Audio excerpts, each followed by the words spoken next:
तो अस्सलाम वालेकुम दोस्तों, उम्मीद करता हूँ आप ही सब खैरियत से होंगे।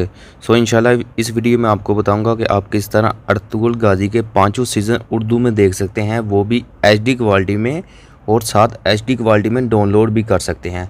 वीडियो शुरू करने से पहले जिन भाइयों ने मेरा चैनल सब्सक्राइब नहीं किया, प्लीज़ सब्सक्राइब माई चैनल और साथ वाले बेल आइकॉन पर क्लिक कर ऑल नोटिफिकेशन पर क्लिक करें। चलिए वीडियो शुरू करते हैं। सबसे पहले आपको प्ले स्टोर पर जाना पड़ेगा। प्ले स्टोर पर जाने के बाद आपको यहाँ से एक एप्लीकेशन डाउनलोड करनी पड़ेगी। एप्लीकेशन का नाम है मोबी टीवी, ये सबसे ऊपर आ गया है। ठीक है, मैंने इसे ऑलरेडी डाउनलोड किया है। कुछ ही MB का ये सॉफ्टवेयर है। डाउनलोड करने के बाद आप इसे ओपन करें।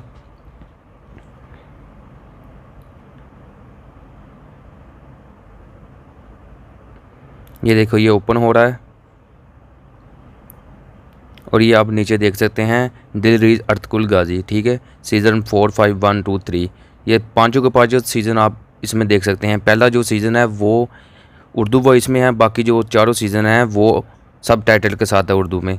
ये देख सकते हैं, यहाँ से आप इसे डाउनलोड भी कर सकते हैं। ये देखें, जैसे मैंने सीज़न 3 पर क्लिक किया,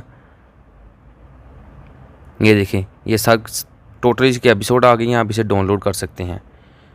ठीक है, ये HD क्वालिटी में डाउनलोड होंगी और बहुत ही अच्छा रिज़ल्ट है, और उर्दू सब टाइटल के साथ। और जिन भाइयों को यहाँ से देखना नहीं पसंद, वो फेसबुक पर भी जाकर देख सकते हैं। फेसबुक ओपन की, सर्च बार पर गए, यहाँ पर ये देखें दिलरीज सीज़न 2 54, ये यहाँ पर आप ऐसे ही सर्च कर सकते हैं दिलरीज सीज़न 1 एपिसोड, जो भी आप एपिसोड देख रही हो। और ये बहुत अच्छी क्वालिटी में आपको मिलेगा, और ये बहुत ही इस्लामिक हिस्ट्री का ड्रामा है, और आप लोगों को ये बहुत ही पसंद आएगा। आज के लिए इतना ही था। आई होप दोस्तों आपको ये वीडियो बहुत ज़्यादा पसंद आई होगी। चैनल को सब्सक्राइब करना मत भूलिए। अल्लाह हाफिज़।